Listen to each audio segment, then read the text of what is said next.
വേണ്ടിയിട്ട് നമ്മുടെ പുസ്തകങ്ങളെയും നമ്മുടെ അധ്യാപകരെയും അറിവിൻ്റെതായിട്ടുള്ള എല്ലാ സ്രോതസ്സുകളെയും വിനിയോഗിച്ചുകൊണ്ട് ജീവിത വിജയത്തിലേക്ക് അടിവച്ച് മുന്നേറുന്ന ഒരു വിദ്യാഭ്യാസ വർഷമാണ് പിന്നിട്ടിരിക്കുന്നത്. ആ നേട്ടങ്ങൾ തുടരുന്നതിന് വേണ്ടിയിട്ട് ഇനിയും മുന്നോട്ട് കൊണ്ടുപോകുന്നതിന് നമ്മുടെ ജില്ല ബാധ്യസ്ഥമാണ് എന്നുള്ളതിനെ സംബന്ധിച്ച് ഏറെ അഭിമാനകരമായിട്ടുള്ള കാര്യം, ഈ കഴിഞ്ഞ SSLC റിസൾട്ട് വന്ന അവസരത്തിൽ സംസ്ഥാനത്തെ മറ്റ് ജില്ലകളെ ആകെ പിന്തള്ളിക്കൊണ്ട് ഏറ്റവും അധികം കുട്ടികൾക്ക് A+ എന്നുള്ള അവരുടെ സ്വപ്നം സ്വന്തമാക്കുവാൻ സഹായിച്ച ജില്ലയാണ് നമ്മുടെ കൊല്ലം ജില്ല. അതിലെ അധികാരികളോട് സംസാരിച്ച അവസരത്തിൽ ഞാൻ മനസ്സിലാക്കിയ ഒരു കാര്യം, ഈ സ്കൂളും SSLC പരീക്ഷയിൽ ഗ്രാമീണ അന്തരീക്ഷത്തിലുള്ള വളരെയധികം പരിമിതികളുള്ള ഒരു ജനവിഭാഗത്തിന്റെ ഇളം തലമുറയെ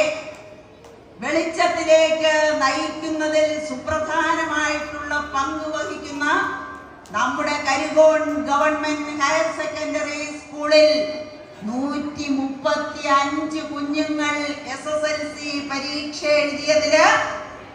മുഴുവൻ പേരെയും 100% വിജയിപ്പിക്കുവാൻ കഴിവുള്ള ലീഡർഷിപ്പ് ഉള്ള PTA ഉള്ള സ്കൂളാണ് നമ്മുടെ കരികോൺ ഹയർ സെക്കൻഡറി സ്കൂൾ എന്നുള്ളത്. എന്ന് മാത്രമല്ല,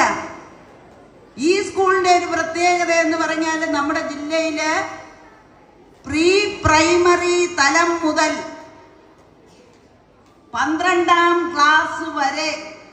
കുഞ്ഞുങ്ങൾക്ക് പഠിക്കുവാൻ കഴിയുന്ന, തുടർ വിദ്യാഭ്യാസം നടത്തുവാൻ കഴിയുന്ന അപൂർവമായിട്ടുള്ള സ്കൂളുകളിൽ. അപ്പൊ ഈ കരികോണിനെ സംബന്ധിച്ച് ജില്ലാ പഞ്ചായത്തിന്റെ പ്രസിഡന്റ് എന്നുള്ള നിലയ്ക്ക്